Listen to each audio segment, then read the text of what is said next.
আম্মা অসুস্থ হওয়ার আগে সর্বশেষ যেই অনুষ্ঠানটিতে উনি গিয়েছিলেন 21 তারিখে, সেখান থেকে আসার পরে উনি অসুস্থ হয়েছেন, আলমিডিতে জন্য গিয়েছিলেন, অসুস্থ হয়েছেন, সেটা হচ্ছে ভিন্ন প্রেক্ষাপট। কিন্তু উনি যে অনুষ্ঠানটি গিয়েছিলেন যাবার আগেও কিন্তু উনি একটু অসুস্থ ছিলেন।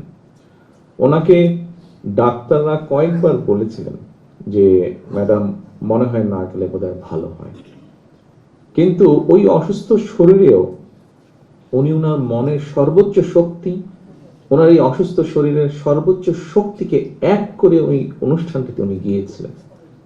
এবং উনি যখন অনুষ্ঠান থেকে ফিরে আসেন, তারপরে আমাদের সাথে কথা হয়েছিল, ওনার সাথে আমার ছোট ভাইয়ের স্ত্রী, সেও অনুষ্ঠানটিতে ছিল, আম্মার সাথে গিয়েছিলেন।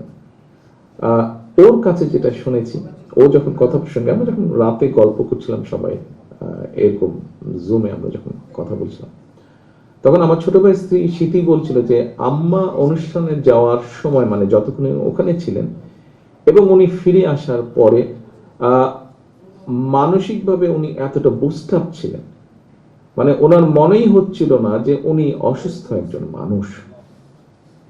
তো এই কথাটা দিয়ে আমার মনে হয় আর বোধহয় বুঝতে কারো বাকি থাকে না যে আপনাদের সাথে, আপনি সার্ভিসে অথবা রিটায়ার যে অবস্থায় থাকুন, আপনাদের সাথে জিয়া ফ্যামিলির বোধহয় সম্পর্কটা কি। আমি পুরো বিষয়টা এই ছোট্ট ঘটনা দিয়ে বিষয়টি বোঝানোর আপনাদের সামনে চেষ্টা করলাম, তুলে দিলাম। এবং আমি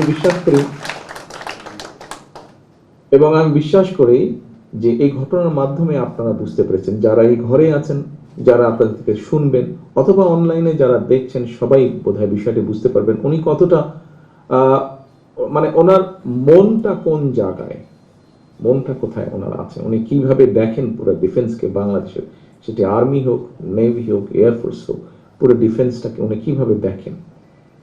একদিন এটারই পার্ট ছিলেন উনি, ইনেবে আমরাও এটারই পার্ট ছিলাম। কাজেই এখানে মেজর রেজা যেটা বলেছেন অথবা মেজর মান্নান খুব সম্ভব উনি যেটা বলেছেন যে অল্প কিছু মানুষের কিছু ঘটনার জন্য আমি যাতে না বলবো, যে এই ধারণাটি সম্পূর্ণভাবে ভ্রান্ত, সম্পূর্ণভাবে এটি ভ্রান্ত। আমার মনের মধ্যে এরকম কিছুই নেই, আমার মনের মধ্যে এরকম কিছুই নেই। কাজে এটি দয়া করে আপনারা ভুল বুঝবেন না।